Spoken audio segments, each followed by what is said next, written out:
So this is my first effort to do a YouTube video with voiceover, but I thought it might be required for this type of video. This is 2 days recording at the Coastal Club with my Skyhunter, and I believe all the video has stabilized gimbal footage. If anybody's interested, I'll put the setup in the notes. If not, I won't. But what are we flying over here? So we took off there from the main camp, and we're looking at a burn here that we did. Just kind of a general survey of the property and getting to know my Skyhunter and my FPV setup a little bit better. So just to discuss, I've been doing FPV for a couple of years. This is Skyhunter version 3. This one is extremely stable and has been running really well for at least a year now without any issues, and I've gone through various setups, and this one seems to be working really well. So what we're doing, we're heading south here, again over the area that we burned. I love the stabilized gimbal. You can see I'm playing with the pan and tilt feature, which I really like. And actually the GoPro, when you're using it for pan and tilt, it's very flyable. It is a little bit delayed, but for fixed wing or for cross-country fixed wing, I should say, it's fine. And I'm flipping back and forth between the GoPro and the regular flight camera. And it's not an issue at all. I'm gonna speed up some of this video here in a second, just to kind of make things go faster. Again, it was it's about 2.8 miles there to the Coastal Club. Let me do the Intercoastal Canal, I believe. We ended up going, I believe, about 3.2, 3.3 out total, away from launch. Again, all this was shot on a GoPro with a stabilized gimbal. I was using UHF for control. It was flawless. I never even had a hiccup on my RSSI. It was actually a very solid 3.5 mile flight. I never had any issues, no hiccups at all. It definitely could have gone much further. But if I had gone down south of the Intercoastal, that probably would not be recoverable. North of the Intercoastal, it probably had about a 50% chance of recovering, and somebody would have to go swimming for it. And this marsh is absolutely inundated with alligators, and it was warm, so not something I really wanted to do, and that started crossing my mind when we got across the Intercoastal. So even though the setup is stable, I didn't want to take any undue chances with it, and everything went pretty well. So anyway, we'll cross the Intercoastal here in a minute. By the way, that orange thing, anybody that's wondering, is basically just a camera center piece, so that, as I pan around, I want to know where the center line is. That's where it is, and I can see that with my flight camera as well. Even though the flight camera's fixed, it still gives you an idea that nothing got bumped or anything. I have had it happen in the past, and landing with an askew camera can be pretty interesting. So anyway, there we're heading back kind of to the east, and went ahead and turned around and heading back across the marsh.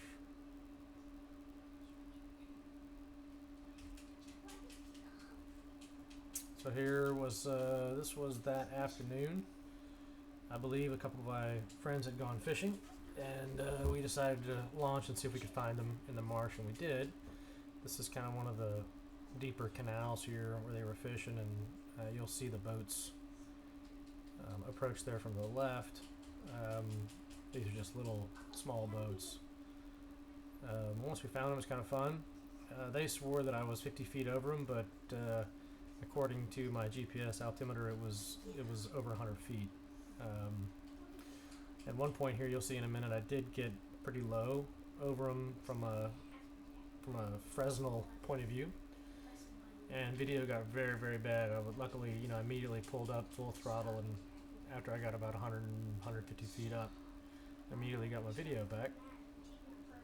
This is about 1.5 miles from launch, so probably a little bit far to be flying, you know, 100 feet or less over the ground, but actually went pretty well. It was definitely flyable up to the very end.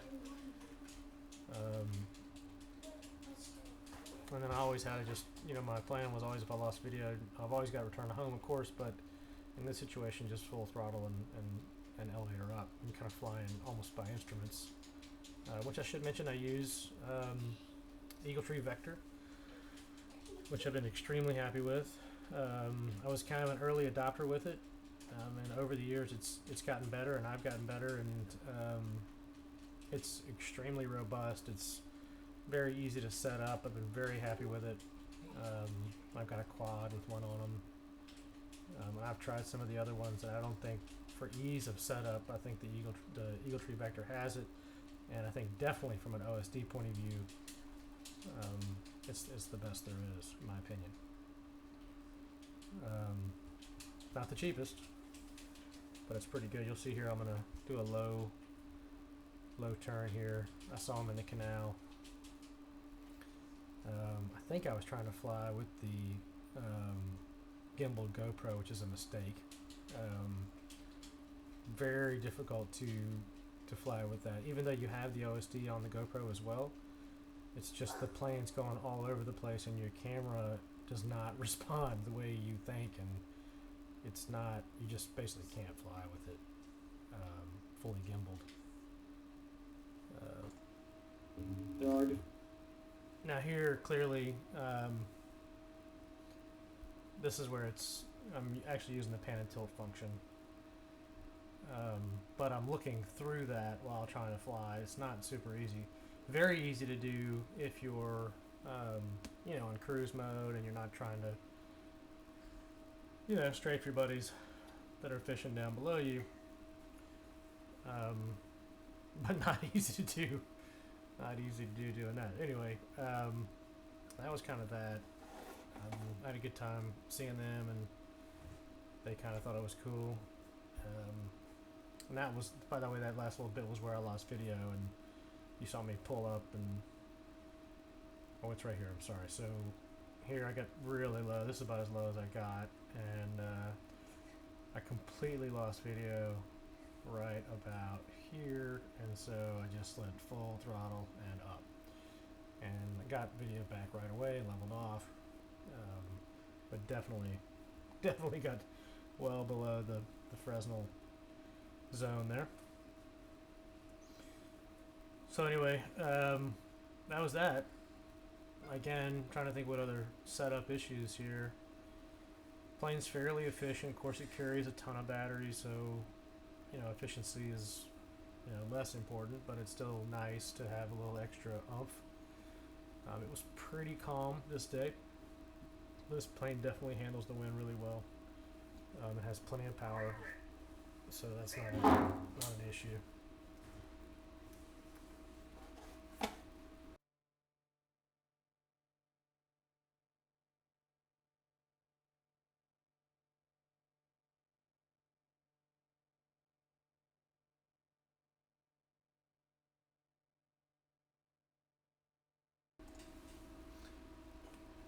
So here we're just kind of cruising home.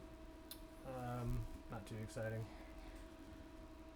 Messed with the pan and tilt again. I kind of enjoy the 360-degree view, and I think I did a full 360 here. But it's just kind of fun. Kind of neat to see the plane from a different perspective, as opposed to the fully FPV, where it's just, you know, looking out the cockpit view. It's kind of fun to see like this view here. I like. Also get a good idea. You know, one of the first things I ever saw with my pan and tilt, when I panned, I saw that my lower pole of my UHF antenna was completely flattened, essentially negating it. So, you know, I had no idea that was happening. I thought that it wouldn't happen, so basically put a stronger tube over it to keep that from happening, and that actually significantly affected my range on the UHF system. And this is my second UHF system. This was Dragon Link. Third UHF system. This is Dragon Link, and so far, man, I've been really, really pleased with it. It's been rock solid, easy to set up, no glitches at all. Been very, very happy with it. And I've had two other systems, one of which is a great system, but just had a lot of interference. I'm sorry, so this is the next day. It was a beautiful day, so I thought I'd throw this footage in there. This is basically the same thing. We're coming home and zooming over the marsh, and I sped it up quite a bit. But it was just such a beautiful day with the clouds and the sun compared to the kind of dreary day we had before. I thought I'd include some video. Also, it was very windy this day. Had kind of a classic pilot error here issue. I just kind of came in to land from the direction that I was flying, and I had, for whatever reason, completely forgot about the wind, and you'll see I ended up doing I essentially go missed. I could have got it down, but man, it was really floating and going way too fast, and I could not get it down the way I wanted to. It was way too fast, and literally I'm doing the go around and it hit me. Oh man, what am I doing? I'm landing downwind with probably about a 15 to 20 knot tailwind. So once I turned around, got in the appropriate pattern, it made everything a lot easier. This plane's not slow. I don't have flaps or anything, so flaps, if you have a little bitty area to land, flaps might be useful. Generally not needed, but the way this plane is designed with the spars that go out to the tail section, there's only a little bitty area for independent flaps, so you can have flaperons. But there's just a little bitty area for actual true flaps. I'm not sure it would make a big. There's probably only a 3 or 4 inch segment there between the main body and those carbon spars, which clearly you can't mess with. So here I'm having issues with the wind here, so I'm I came in way too hot there. I was like, well, I'm gonna have to go back out, make a better approach, more stabilized approach, and so that's what I did. And so I go back out, and you'll see I'll turn around here in a second and kind of head back in, and of course I'm goosing it into the wind, not thinking that the reason I'm having to goose it is I'm into the wind. So I went way out over the field. I mean, that's probably, I don't know, 500-600 yards, maybe further from our landing area, which is that green field there on the left. I was like, all right, now I got it, man. As soon as I turned around, I was doing probably 55. I was like, oop, nope, that's not going to work. So I went back out again, and still hadn't hit me yet that the wind is blowing the wrong way or the other way. You do have to make a little bit of a, mental game that obviously you're not in the plane, so you have to feel, you have to detach yourself from the plane a little bit and get the wind at the ground where you're sitting. And for whatever reason I didn't make this land, and you can see here I really sped up. I was doing probably 55. There was no way this landing was going to happen, but I was trying it, and I was way high, hot and high. It's kind of classic scenario. I was like, whoop, forget this. So I went around, and here's where I kind of realized, wait a minute, I got it. No reason to go back that way because that's the wrong way. So turn around here. This is a beautiful place to land here. It's a skeet range, plenty of room. There's no issues. You could almost take off an actual full-scale Cub off of that skeet range. It's going to hit me here in a second. I don't remember exactly when, but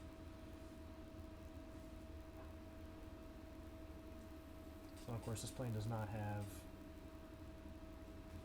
have landing gear, which has not yet been a problem. In fact, I think it really allows you to put it down a lot more places than not. And the way that kind of cross-country FPV works, or at least for me, it's more of kind of a destination thing. So 9 times out of 10, I don't have a good place to take it off. So being able to launch it by hand and land it kind of anywhere is kind of a big advantage. I always took off in my backyard, or was always at the club. I forgot I made another pass. I was kind of slow today. I made another pass, realized it wasn't going to happen. And I think this is where I finally figured it out. Oh yeah, why don't I try to land into the wind? So finally I'm going to make the appropriate pattern turn. And all of a sudden, everything works right. So now I'm super stabilized, airspeed's right. This is a pretty big plane. A lot of RC modeling, you don't have to think about that kind of stuff, but this is a pretty big plane, pretty powerful. It's got a lot of expensive gear on it. Want to kind of do it right if you can, and that's the right way to do it. So that's it. Again, I apologize for the audio. This is my first time doing it, so forgive any background noise or glitching or whatever. Hope you enjoyed it.